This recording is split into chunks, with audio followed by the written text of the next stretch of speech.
Salut à tous, je vais vous présenter aujourd'hui un bac à ultrasons de chez Decasonic. Donc on va tester ce que ça donne. Il est vendu 100 €.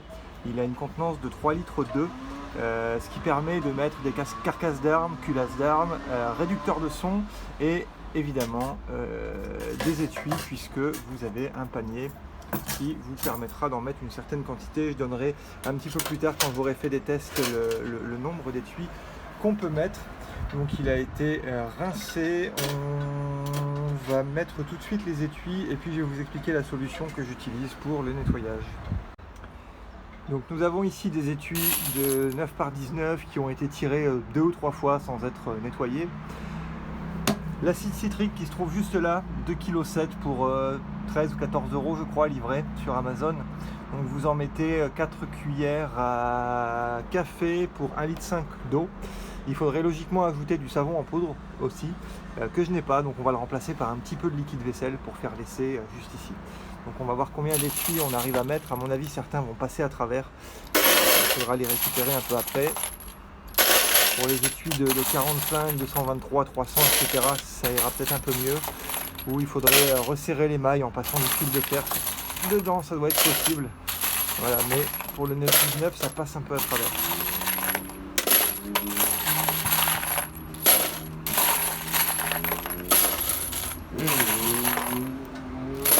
Voilà, on en a quand même une bonne quantité ici. On va mettre le produit nettoyant. Donc c'est tout simplement de l'eau et de l'acide citrique.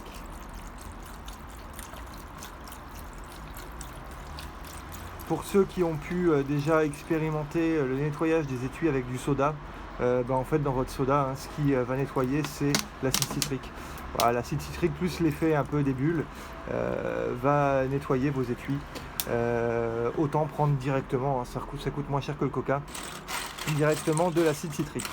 Voilà, alors l'avantage de ce bac, c'est qu'il va avoir un effet ultrason, mais un effet chauffant aussi, jusqu'à 80 degrés. Et l'ultrason avec, alors ça c'est un peu regrettable, avec un minuteur de 20 minutes. Donc si vous voulez faire plusieurs cycles, il faudra être à proximité pour pouvoir le relancer.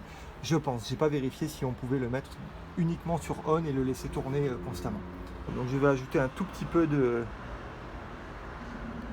liquide vaisselle, hop, vraiment un tout petit peu. Et puis donc on va lancer. Alors il faut l'allumer, je crois que l'interrupteur se trouve derrière. Voilà, il se trouve juste là. Donc sur la chauffe, là il est à 60 degrés, je pense que c'est pas mal. Et puis on va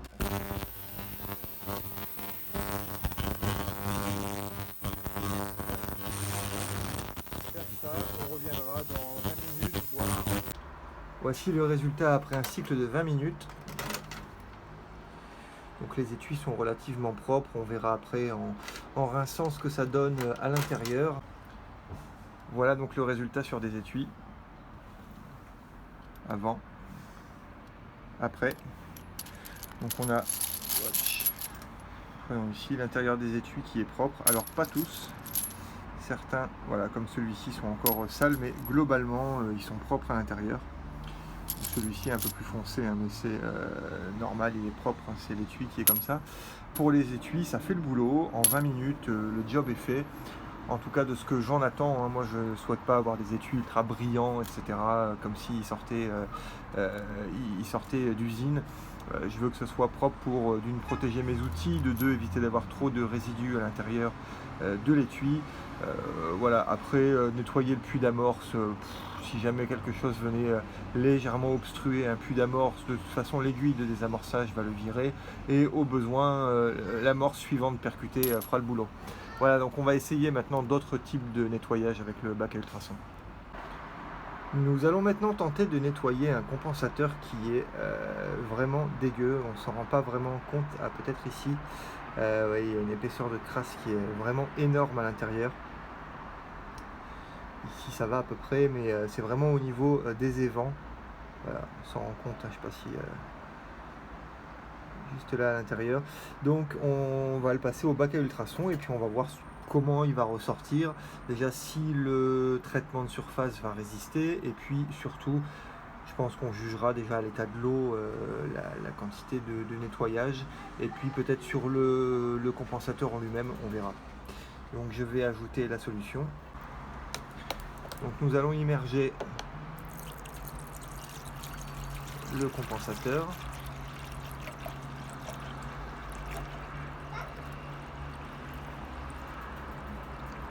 Comme ceci. Et puis lancer une nouvelle fois un programme de 20 minutes. Alors la température sera encore une fois réglée sur 60 degrés.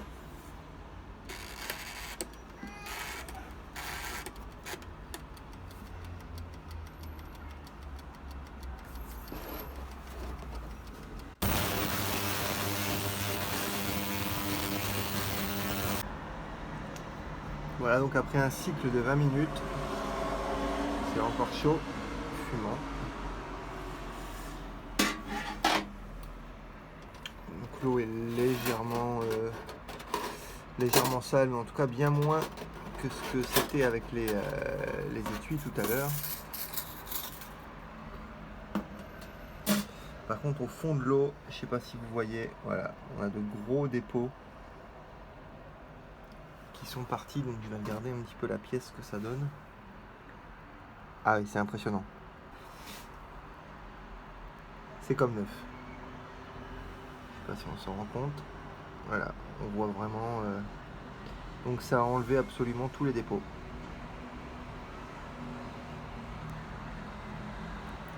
C'est assez incroyable. Bon, je vais faire le test avec un réducteur de son maintenant. Voilà, donc nous avons un réducteur de son BET qui est monté sur un AR9, qui a tiré quelques milliers de cartouches, qui n'a jamais été nettoyé. On va le poser dans le bac avec une solution donc, de savon et d'acide citrique. La chauffe donc est toujours réglée à 60 degrés. Ici 20 minutes, on va lancer le programme.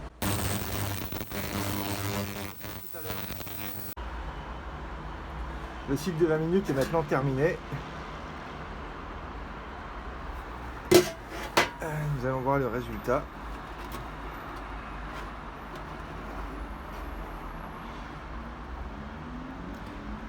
Alors on voit qu'il y a énormément de dépôts dans le fond. Je ne sais pas si on s'en rend compte en vidéo.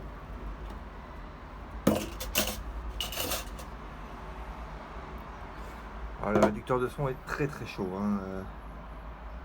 L'eau était à 60, entre 60 et 70.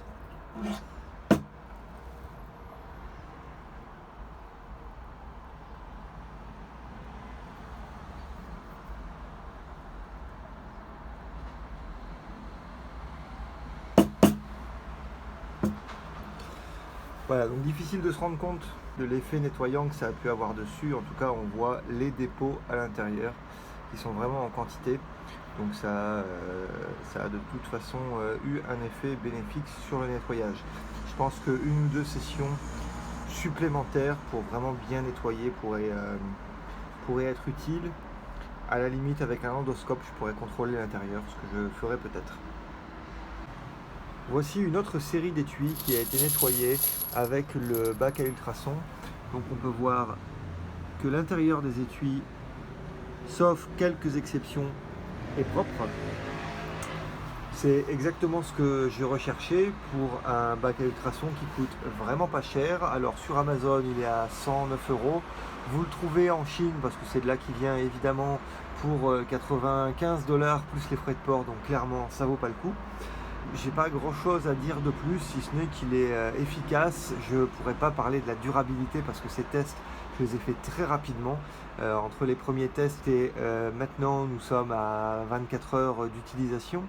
Donc la durabilité on verra. En tout cas comme tout produit vendu en France il est garanti 2 ans. Donc en cas de difficulté je pourrais contacter le vendeur qui est Amazon. Et tout ce que je lui ai donné à nettoyer pour le moment, il l'a fait correctement. Alors là où ça a été vraiment impressionnant, ça a été pour le réducteur de son, puisque les chicanes à l'intérieur étant polies, j'ai l'impression que ça a vraiment facilité le nettoyage. Voilà, je n'ai pas grand chose de plus à dire sur ce produit, si ce n'est que pour l'instant j'en suis pleinement satisfait pour le prix.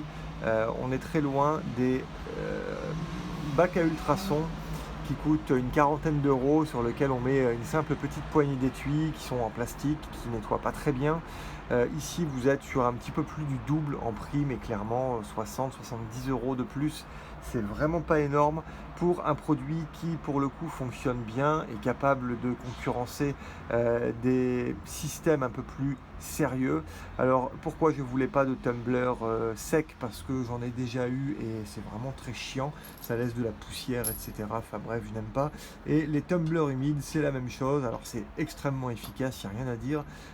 Par contre, les tumblers humides, il faut un aimant pour enlever les petites pines, etc. Donc trop compliqué pour moi. Là c'est très simple, je mets mon produit, je mets ma solution, je lance l'appareil, j'enlève la panière une fois que c'est nettoyé, je rince le tout, je mets ça dans un vieux t-shirt pour que ça sèche, et puis je passe à la série d'étuis suivante ou à l'objet suivant que je veux nettoyer. Donc c'est vraiment la solution la plus simple pour qui ne veut pas se prendre la tête. Je vous dis à bientôt, et puis si vous avez besoin, je vous mettrai le lien en descriptif de la vidéo. Salut!